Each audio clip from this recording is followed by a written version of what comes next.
Hello, everybody. Welcome to the panel on funders and grant makers.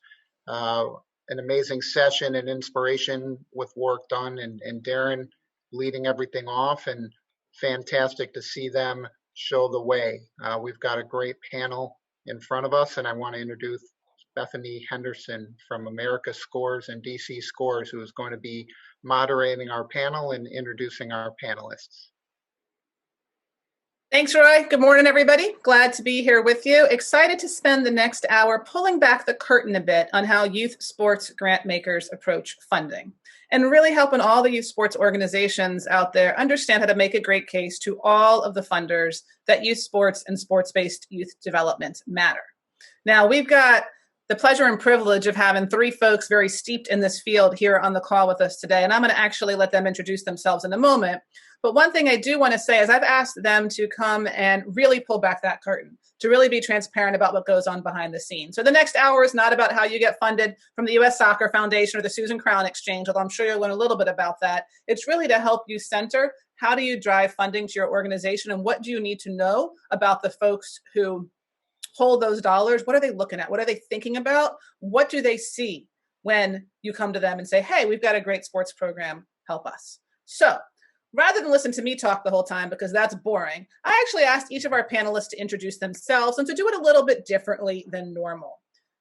I'm going to ask our panelists to introduce themselves by their name and their title and organization so you know where they're coming from, the typical boring stuff, but also to share a personal story that captures their personal connection to youth sports, and then how the grown-up version of them ended up on the philanthropy side of youth sports. So Kevin, why don't we get started with you? Well, thanks, Bethany, and thank you everyone for joining in today. Really honored to be here and part of this panel.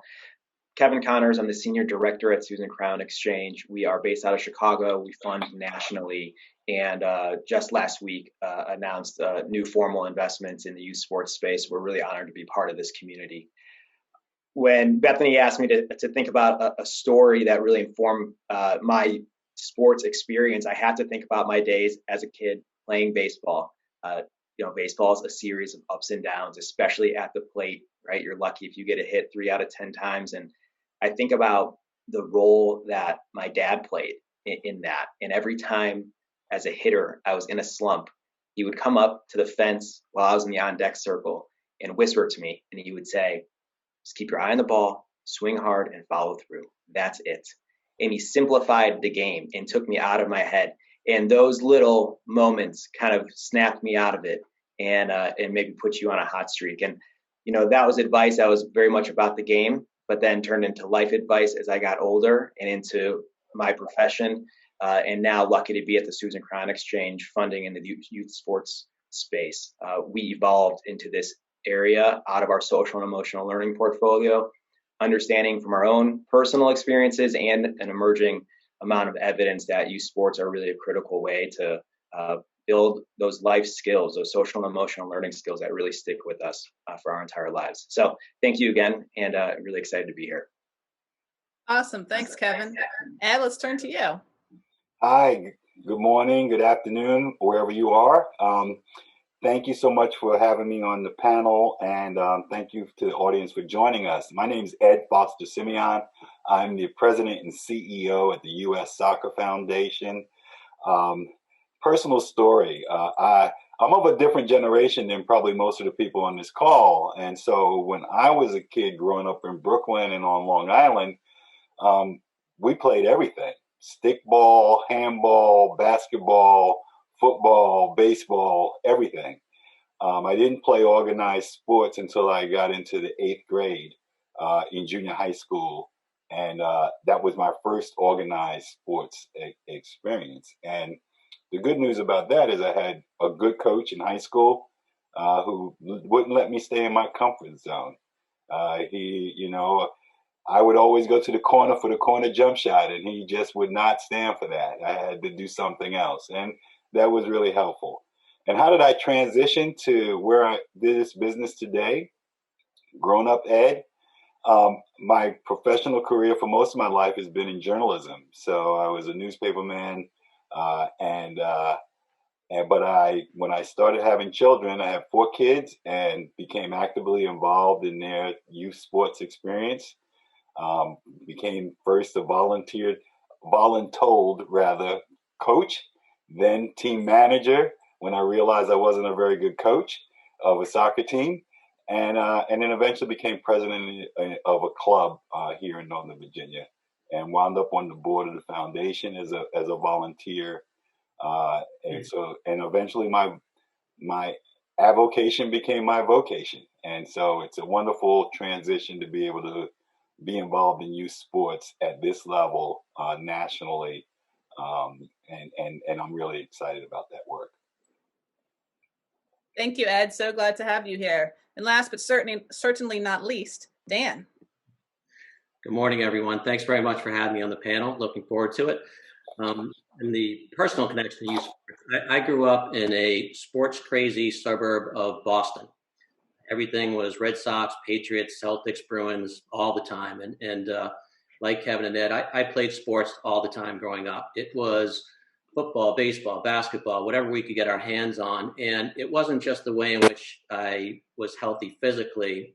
It was social and emotional learning. It was the vehicle by which I learned all my life lessons, really, as a kid growing up, from the time I was a young kid all the way through high school, all of my relationships, and even many that I still have to this day are formed with kids that I played youth sports with and high school sports. So lots of life lessons learned there. In terms of being a grown-up, I'd like to think that maybe I'm not always a grown-up. I still like to act like a kid, and the connection to youth sports is great. But I was lucky to work in the professional sports industry after college, after starting in the sales business. And I'll never forget when I was working for the Washington Wizards, I got a call from a young lady, a teacher in DC, who started a nonprofit called the Hoop Dream Scholarship Fund. And I just became enthralled with the organization and how they worked with youth and used basketball as a vehicle to connect people from different worlds and different communities. And I wound up helping her raise a lot of money. And it was interesting because every time someone would write a check that I introduced the organization, I got a greater high out of that than the multi-million-dollar deals I was putting together for the sports teams. And it was then that I knew that I wanted to leverage my experience and contacts in the business of sports to give back in some way, shape, or form, which led me to have a consultancy right now where I connect nonprofits like the U.S. Soccer Foundation with funders. So that's kind of as a grown-up, how I've transferred the experience of the sports business into what I do for a living. Thank you, gentlemen. And I want to share a little bit about my background as well with the folks listening. Like many of you, I run a youth sports organization.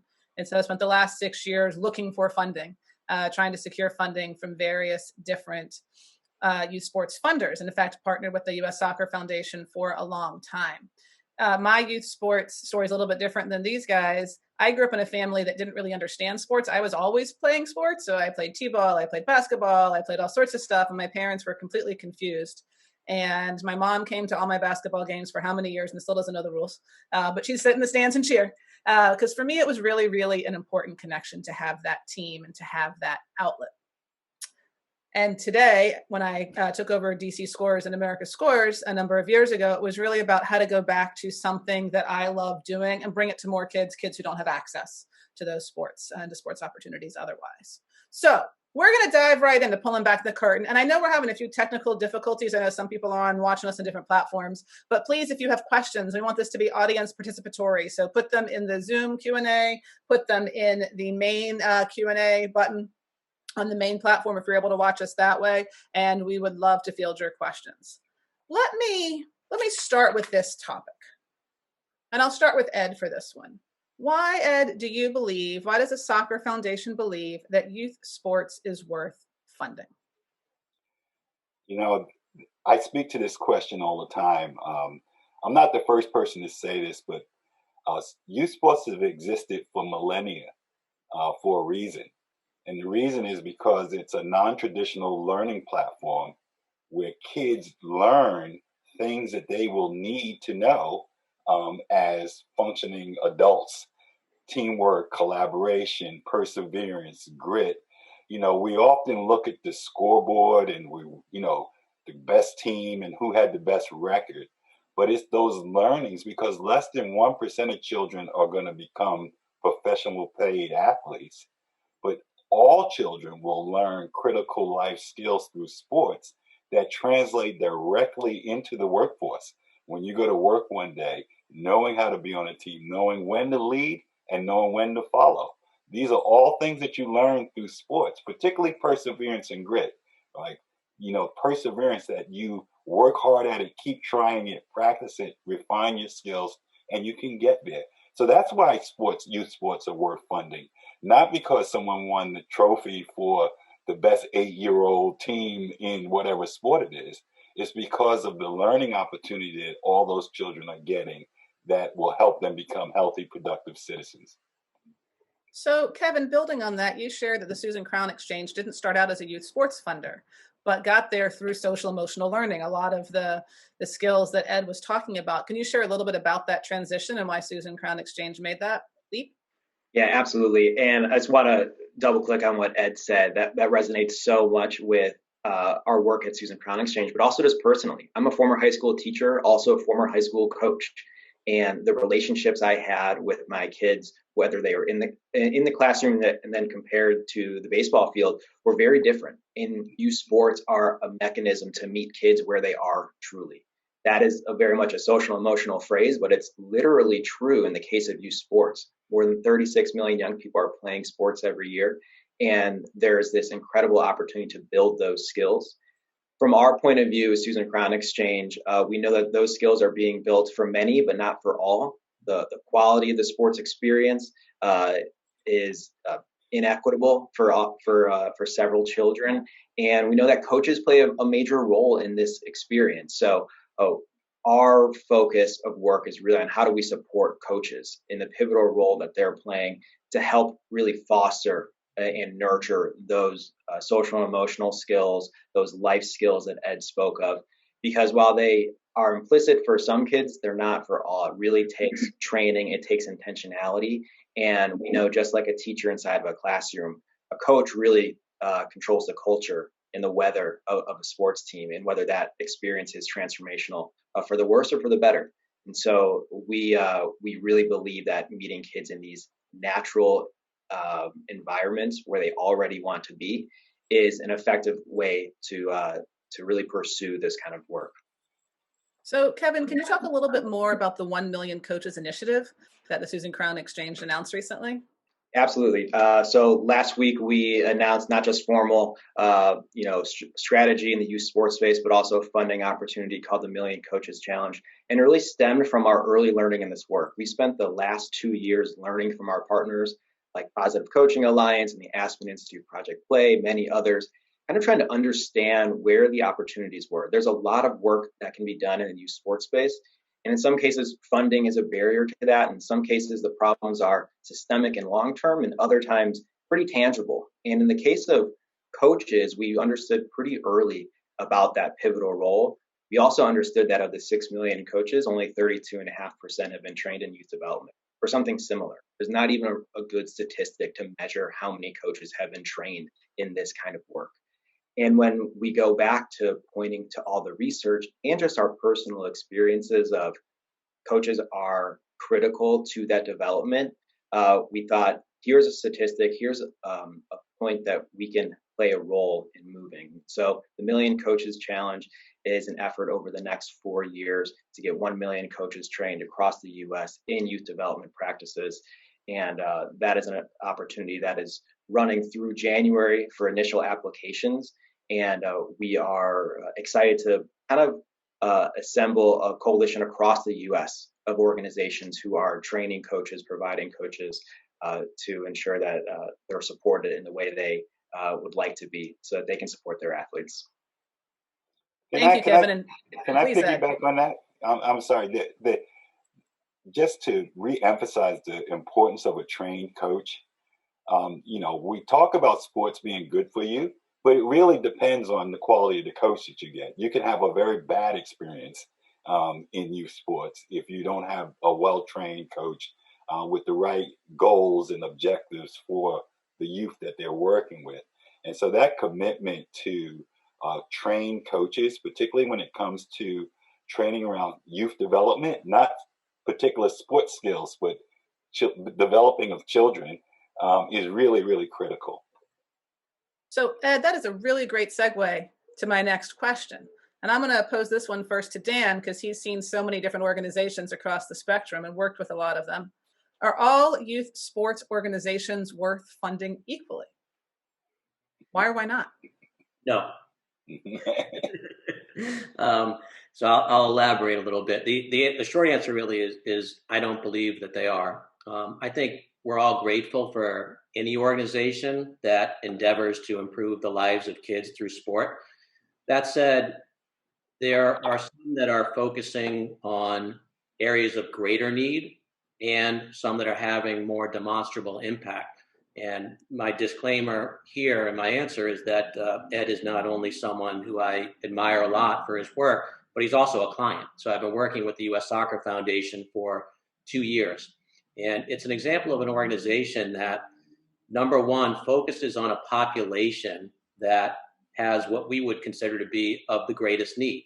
So underserved communities, as defined by the majority of the children that are being served by the Soccer Foundation, are on free and reduced lunch programs. So economically, they are in need.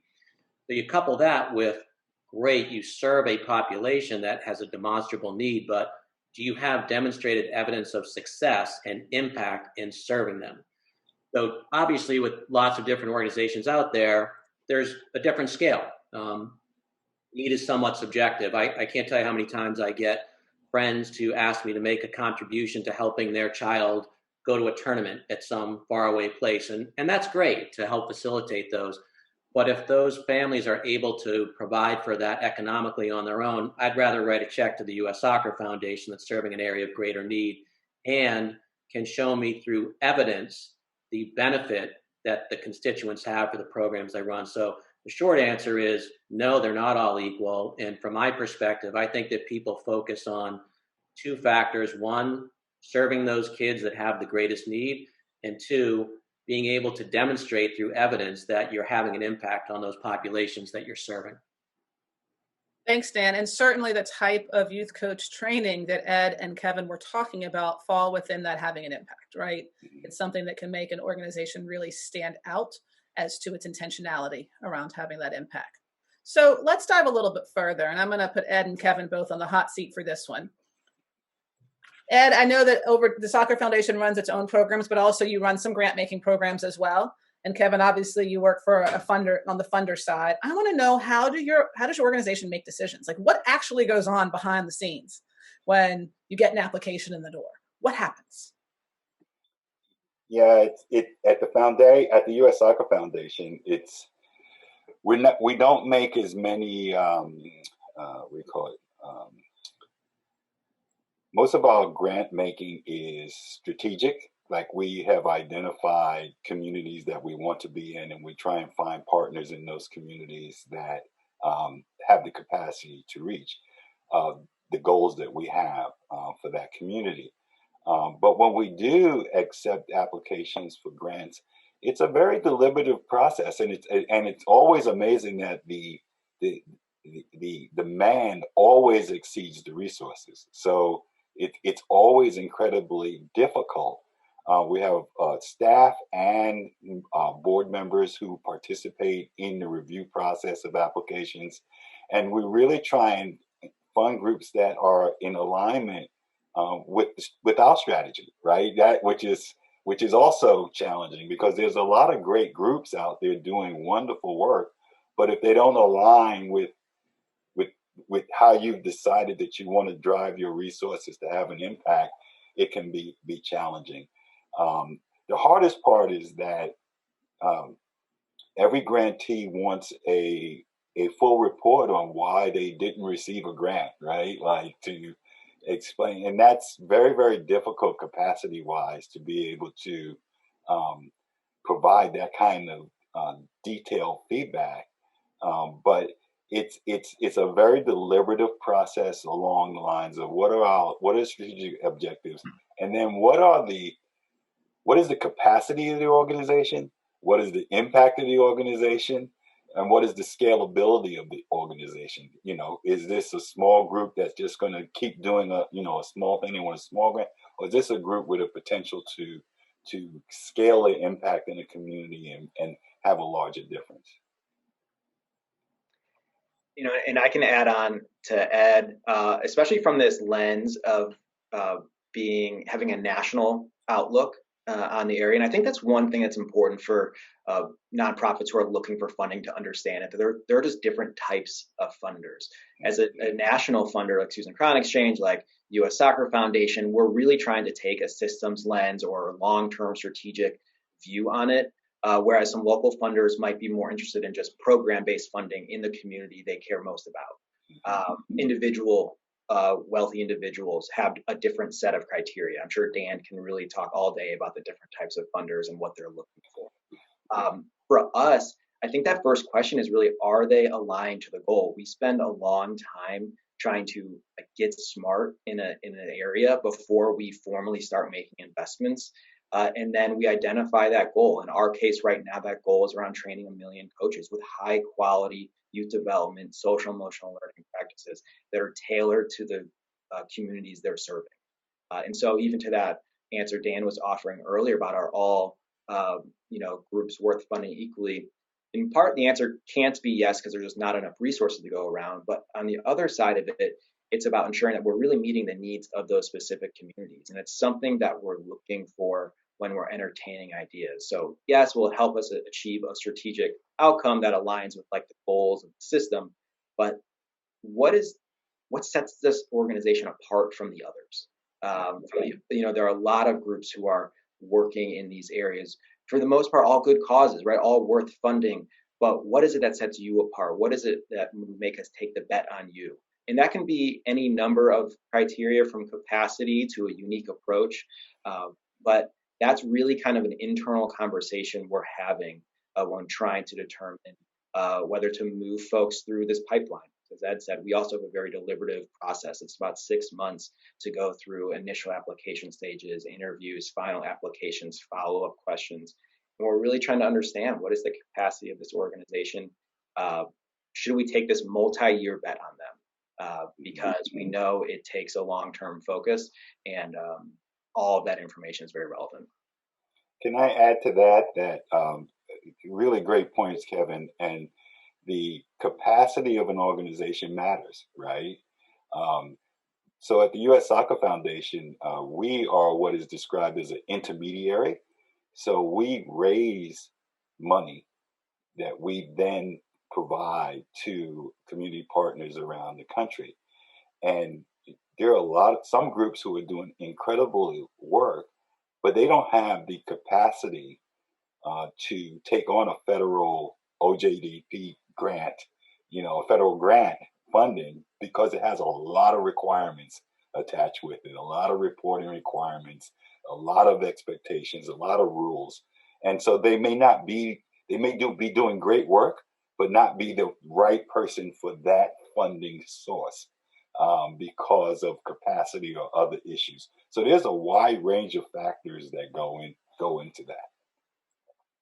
So thank you, gentlemen, for those insights. Dan, I'm going to ask you to weigh in, not all day, as Kevin suggested, but maybe for a few minutes, about what you see from different types of funders and what are the commonalities among how different types of funders make decisions on what to fund in youth sports. Yeah. I promise I will not talk all day. I think the first thing is to recognize that resources are not infinite, as both Kevin and Ed alluded to. And I try to make what I would refer to as charitable assumptions. And the charitable assumption in this case is that organizations really do want to help. That's why they're there. The Soccer Foundation and the Susan Crown Exchange, they do want to help groups, many of whom are probably listening in on the call right now, trying to seek some ideas about how to get funding. So assume that people do want to help, but they have not unlimited resources.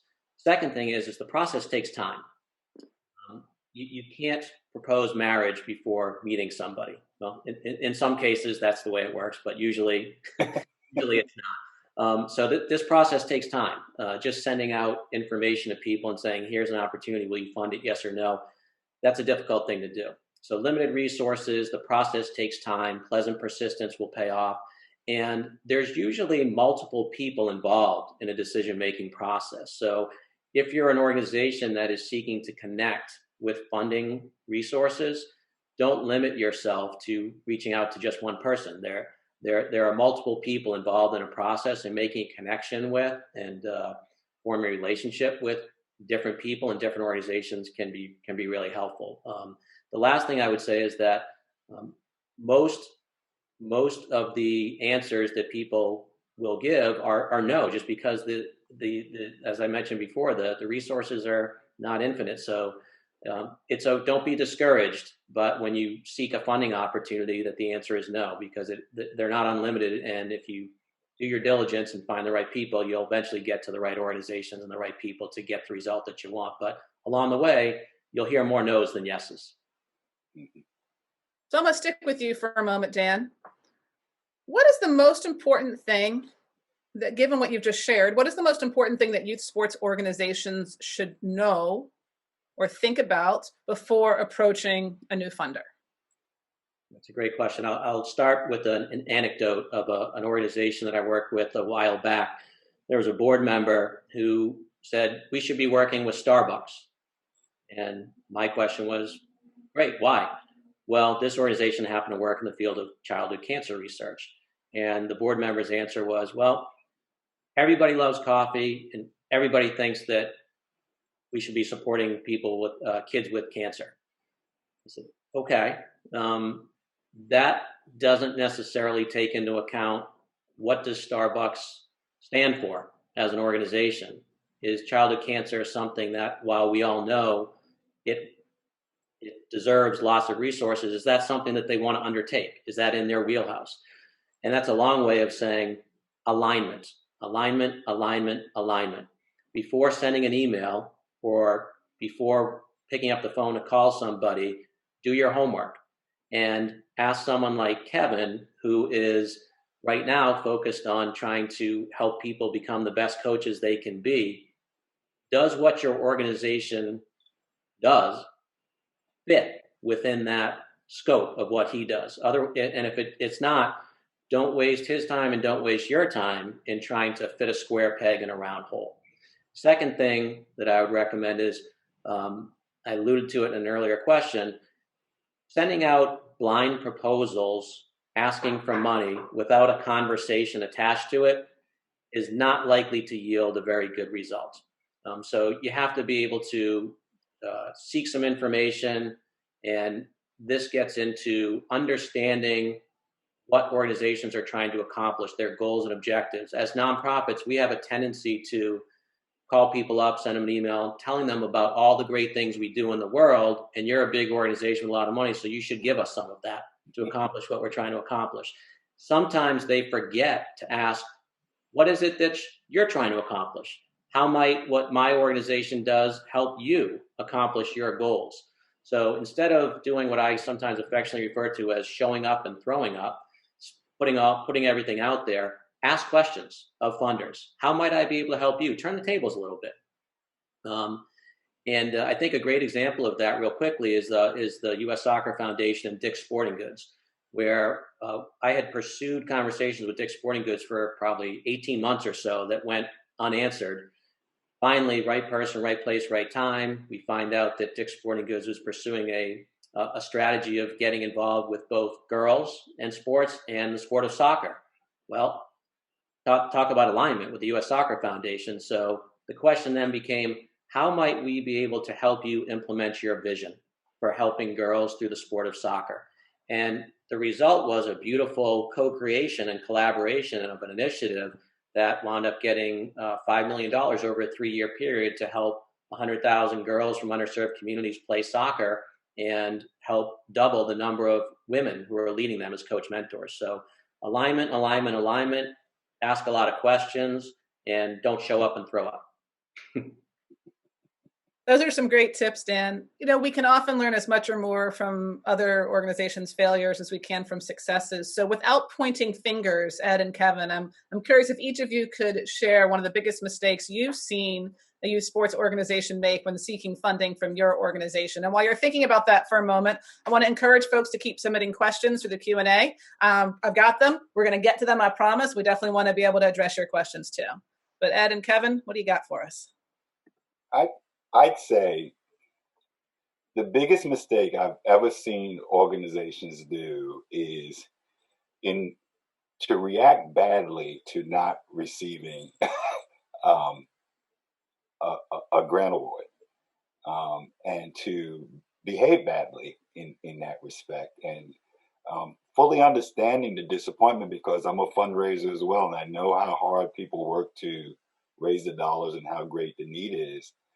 But the one thing I've learned is that you can apply and not get, and apply again and get, unless you burn that bridge by reacting in an inappropriate way. That doesn't mean that you can't ask questions. It doesn't mean that you can't, inquire for more information. But an angry attack on the grantor is probably not the key to future funding success, because people are human beings too, right? And they are looking for folks that they can collaborate with, and the hard decisions in making grant awards and who you're not going to award to are very, very difficult. They're really difficult, particularly when you have a lot of really good candidates and you have to narrow it down to a pool. And so the biggest mistake I've seen is when folks play a short game as opposed to a longer game, and realizing that, okay, we didn't get it this time, but what do I need to do? How do I get better position for the next cycle? I would really underscore that idea of the playing the long game when you can, like understanding fully that there are on the ground needs today that need to be funded, important seats to open up. At the same time, as Ed and Dan have talked about, so much of it is about timing, is about fit, and understanding that these generally can be long-term relationships, even when you're not being funded. The way we learn about the opportunities in the youth sports space or other sectors is by having conversations with organizations, many of whom we don't fund, and understanding like what they're doing, what the problems are that they're seeing, how they're going about solving those issues. And so I think that is a really important point that I can't emphasize enough. Like, be open, have the learning mindset to collaborate, to ask those questions, to share your point of view, almost without the expectation of getting funded, because it starts to build trust and build that relationship with a funder over time. And for us, at least from the Susan Crown perspective, yes, there is a scientific aspect to how we determine our funding, but much of it is art, and much of it is understanding, is this a group that we want to take this ride with? And that is all about trust and relationships. A couple other things I would just quickly say is we do receive a fair amount of proposals where just the basic scope of work isn't clear.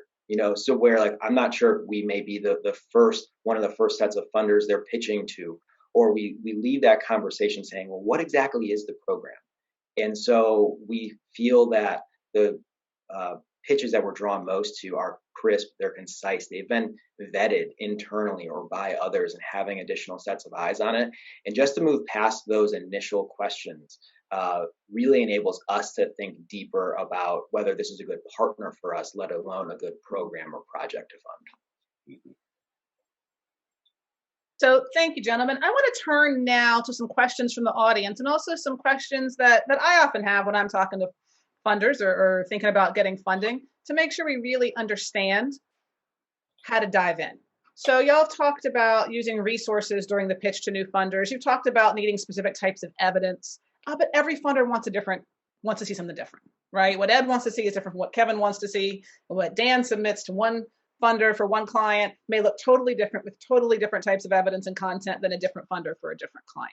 So when you're sitting in the position of a youth sports organization, your expertise is running youth sports programs, right? Not necessarily marketing yourself to funders. What are some simple tips you can give for folks as they're trying to figure out what types of evidence really matters? How should they be pitching themselves? Are there any particular types of collateral or documentation? I'd start out by saying that when we say evidence, a lot of times the immediate assumption is that we're talking about randomized controlled trials that are going to cost millions and millions of dollars. Not all evidence has to be at that level. There are times when you really want an RCT to really understand what's happening. But just the basic collection of data around your participants, and as much as you can know about what impact that you are having on them in an organized and disciplined way, provides a foundation of evidence. When we first started with the Soccer for Success program, we collected our own data around the kids that we thought were important around health outcomes and et cetera. And we were able to leverage that data that we collected ourselves.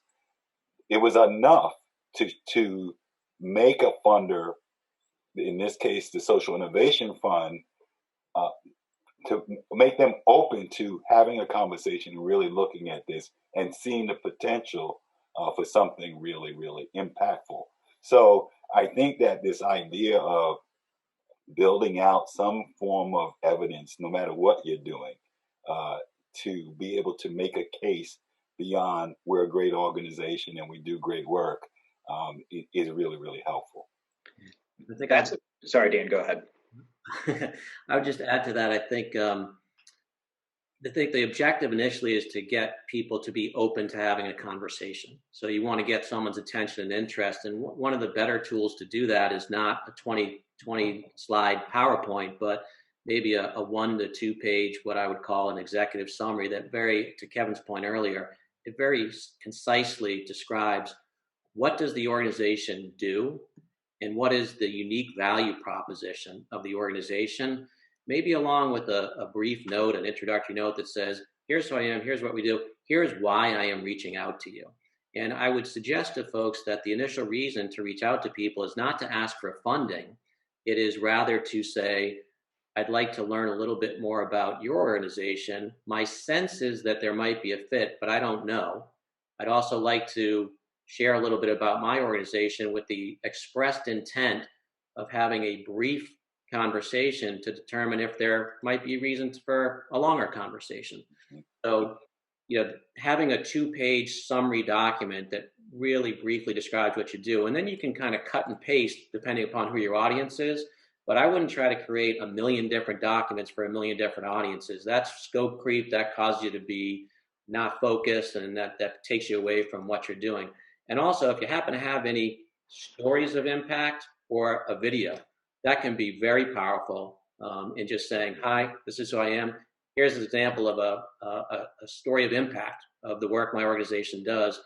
I wonder if it intrigues you and if you might be open to having a conversation. So those are more along lines of tools: 2-page summary, stories, videos, things that are brief. So someone like Kevin, when he's looking through his inbox, he says, oh, that's interesting, instead of, I don't have time to look at a 20-slide PowerPoint.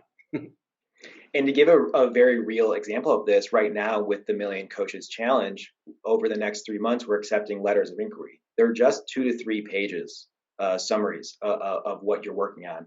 The next stage, which with a much smaller set of applicants, will be the full proposals. But at the end of those 2 or 3 pages, at the end of that LOI, we're asking ourselves, are we compelled enough to read more? Mm-hmm. So in those 2 pages, we need a full understanding of the work happening.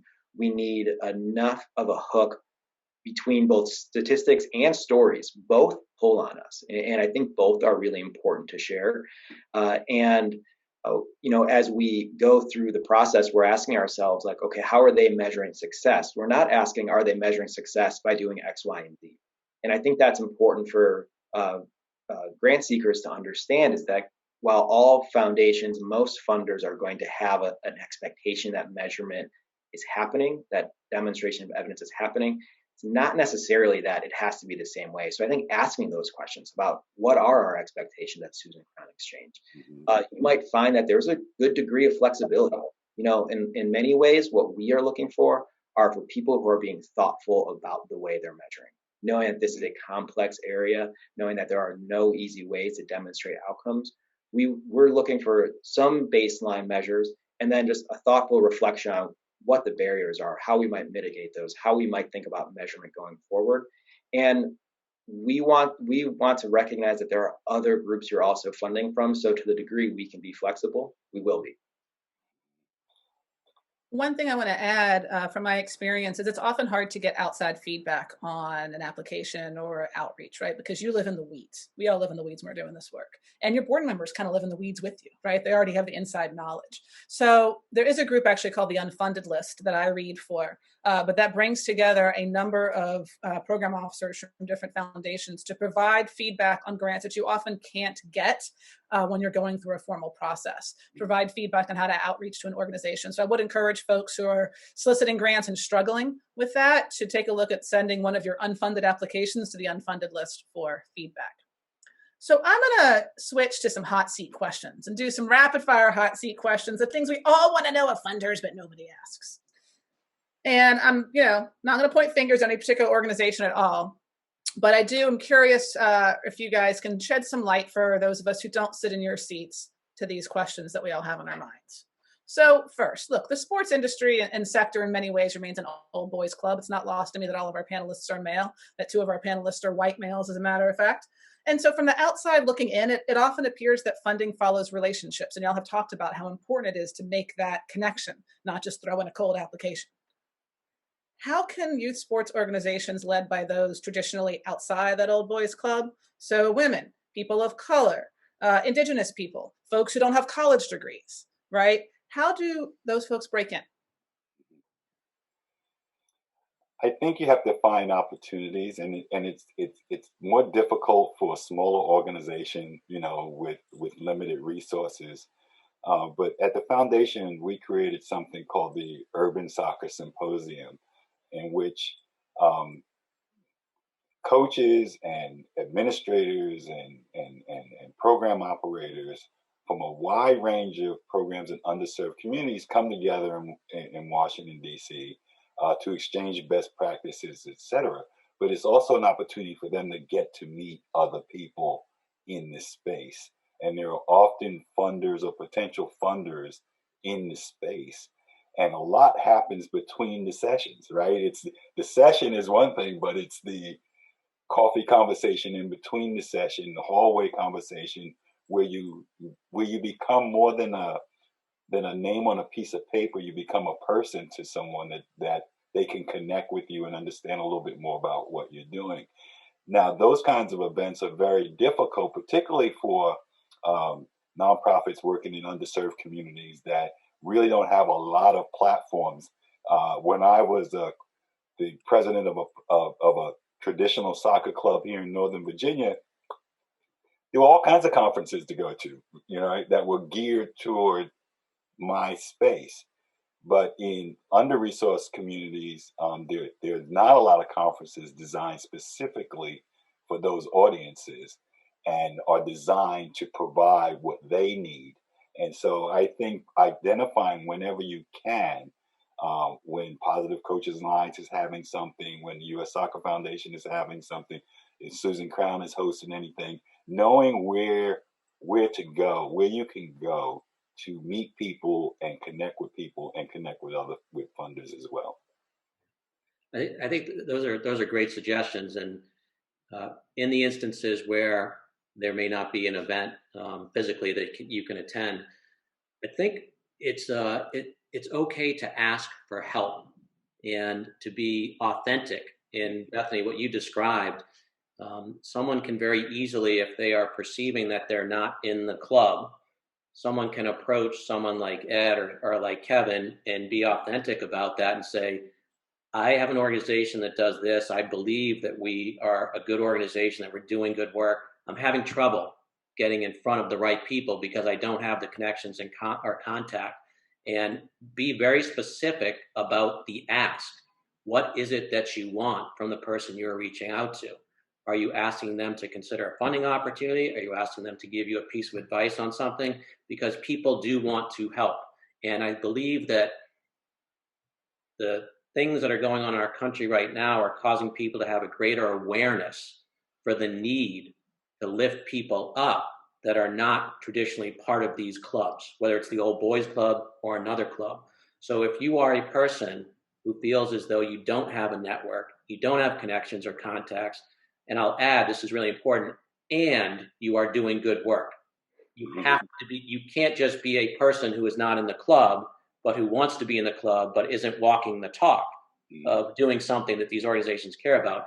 If you can fill those two criteria and you can authentically go to people and seek help and be very specific about saying how they can help you, I believe that now is a good time to take advantage of those opportunities to get the help from people who really do genuinely and sincerely want to help lift others up. It reminds me of the old adage in fundraising, which is if you want money, ask for advice. And if you want advice, ask for money. There you go. Kevin, I'm going to shift gears and put you on a different hot seat question. What is up with single year grants? It takes a long time to cultivate a funder, apply for money, and having to reapply every year takes time away from running programs. So can you shed some light on how funders think about grant length and what factors might drive a funder's decision on the length of a grant or a partnership? Of course. Well, first, I think it's important from a funder's perspective in the funding community to validate the challenges that exist there. I think it was in 2019, there were some statistics that came out that a third of organizations reported that more than half of their funding was based off single year grants. It's very difficult to run through long-term strategies, which the funders are asking for if you only have single year grants. So I think it's important just for us as funders to recognize that that's really critical. That said, sometimes single year grants are all that there's an appetite for within a foundation. And there's various reasons, two that I can think of. One, when organizations are first getting involved in new sectors or in new regions, there's a new community, there is a learning experience. And oftentimes that 1 year kind of trial period is a way to learn to get involved. And then I think that there are potential opportunities if we prove our worth, if we can demonstrate that impact to extend it.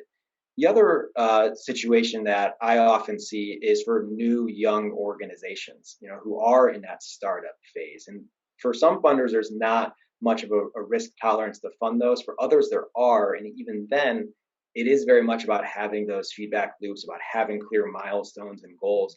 And that 1 year period may be that runway. It is that foot in the door, kind of like an internship that you might apply for. And I think it's up to you then to kind of make the case for the multi-year grants. As I said earlier, I think funders recognize that there are long-term goals at hand. We want to be flexible where we can, and sometimes just asking those questions about what would it take for a multi-year grant can get our mindset to change outside of just kind of like the churn and burn, which on the foundation side is also kind of taxing and time consuming to always run through reports and always go through renewals. I think there is mutual benefits to thinking about long-term grants, and just asking those questions after you've kind of gone through that initial period can be helpful. Thanks, Kevin. So that brings me to a question for you, Ed, as someone who both raises money and grants money. The act of raising money for a nonprofit can often feel like you're caught between a rock and a hard place because you need the funder's money, but you may not always be comfortable with the funder's requirements or what they're asking you to do or how they're asking you to shift your programming. And so it can often lead to a power imbalance that creates huge disconnects between well-meaning funders and well-meaning youth sports organizations. So what kind of feedback do you as a funder want from grantees and prospective grantees? And what should other folks stuck in this position know about funders? I think the most valuable information is transparency, right? Being honest and clear about what the situation is. I'll give an example. We have one grantee who I talked to their CEO and they were like, we can't continue to run the program at this level, right? Because of a wide range of administrative costs that they had associated with doing the work in their specific community that no one would ever know about that unless they were willing to push back and say, no, we can't do that. And here's why. And it's a credible, reasonable, rational explanation for what the situation is. And I think that willingness to exchange ideas, and I do know there's a power imbalance. I feel it as a fundraiser, right? That, there is a power imbalance. But everything starts with, I think what both Kevin and Dan said is, first be certain about what you're trying to do, right? What is it that you are doing? What is your work? And commit to that, right? And really be committed to that. And it's been my experience is that if you are doing something and you're doing it well and you're committed to it, then you will find funding for it. That you will find funding for it. But it may mean that you have to walk away from some opportunities that are just not right for you because they want you to do X and takes you away from the impact that you're trying to accomplish. And those are the hardest conversations when you have to really kind of go, wow, that's a nice funding opportunity, but it's going to require us to do things that really take us, out of our game, takes us into doing something other than what we do.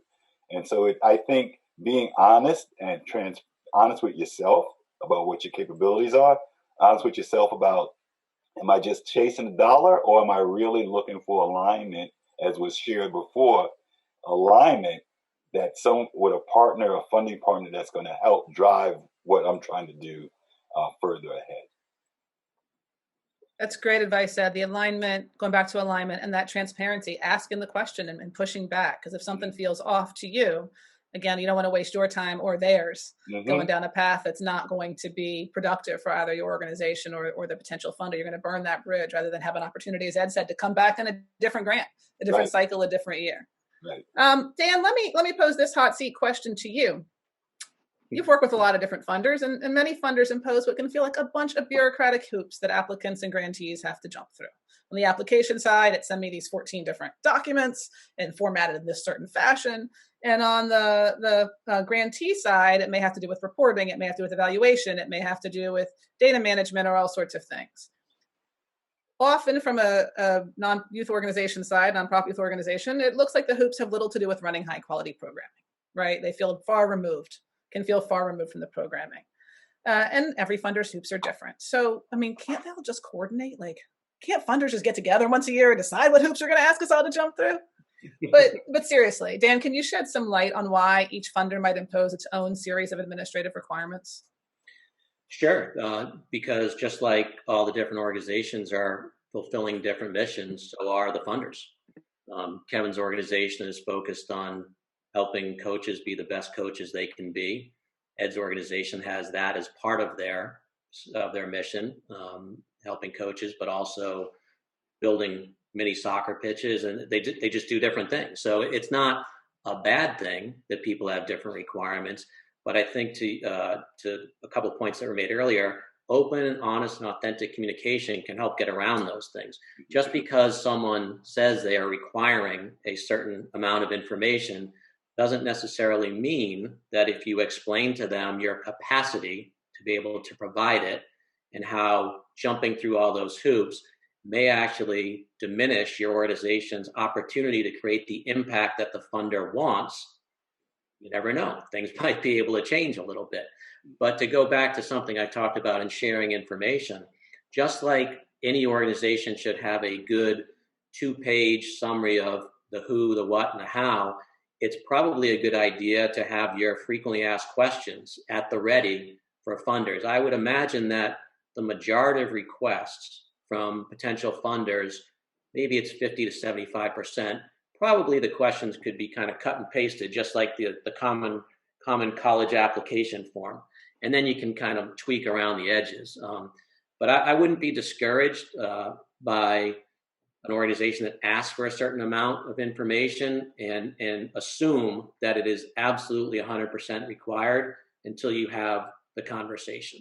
And a real quick anecdote, it's interesting that there's some studies that show that when men see a job application for which they have maybe 50% of the requirements, they think to themselves, I can do that job, I'll get it. So, when women see a job application that they have 90% of the requirements but not 10, they think, oh, that job's not for me. So sometimes different nonprofits fall into that same boat. Some nonprofits have the mindset of okay, maybe I don't have all this stuff, but that's okay. I'm going to go plow ahead anyway and ask the question. Where other nonprofits will say, I can't do this. I can't fulfill all these requirements, so I'm not even going to go after it. Right. Ask the question. So as we come to the end of our hour together, I want to just recap a few of the key things that we've learned from Ed, from Dan, from Kevin. Number one is to seek alignment, right? So when you're looking at a funding opportunity, really find an alignment between yourself and each individual funder. And understand that each individual funder has its own mission too, as Dan just said. And that may explain some of the things that seem odd to you as you're going out and looking for funding. Number two, know yourself, know your organization first, and then have that conversation with the funder so that you don't find yourself in a position of sort of swaying in the wind trying to chase the money, but you're really able to have that conversation about alignment or not. And don't burn those bridges. A funder who doesn't fund you today doesn't mean they're not going to fund you next year or the year after that. Number three, some sort of 2-page executive summary that clearly states who you are, what you do, and why you align can be a really, really valuable tool and uses whatever evidence you have. Right? Don't get hung up on the randomized control trial, as Ed said, or the evidence you think you should have. Go with the evidence you have and start with that. That's enough to have the conversation. And also pre-think about FAQs. What are they likely to ask you? Before you go in to have a conversation, start thinking about those things. If you're not sure what they're going to ask you, ask someone who doesn't know your organization what they need to understand. They can advise on that. Create a network for yourself. So whether that's attending events like this, attending events in person that are sports organization focused, or attending events in your local community that are focused on local nonprofit leaders, local youth development organizations, building those networks will help parlay into those relationships with all different types of funders, right? And get you through that door in the first place. And last, and this sort of aligns with all of these, is just that open, honest, and authentic communication with the potential funders, with your existing funders, and with your own team, your board members, your staff, about what you really need to get the organization going and sustainable. Thank you, Ed. Thank you, Dan. Thank you, Kevin, for sharing all of your insights today. We appreciate it. Thank you, Roy, for having us. Thank you. Thank you so much for a great insight from everybody. It was terrific to hear all of the recommendations. I know that one of the big challenges groups have is going through and trying to understand this whole process. So I think you guys have done a great job shedding light on some of the key issues and giving some insight into how they can pursue things. So we're going to wrap up this session. If everybody would move and click on the sessions tab on the left, what you'll see there is a list of all of the sessions coming up chronologically for this first time slot. And you have 7 choices there for each of the program tracks. So I encourage you to take a look and see what's out there. We've got amazing speakers on so many of those panels. So we're going to click this off, give you a few minutes to transition, and we'll see you back here on the main stage in a couple hours. Thank you, Bethany, Ed, Dan, and Kevin. We appreciate your time. Thank you, Roy. All right. Kevin, Dan, Bethany, see ya. Yes.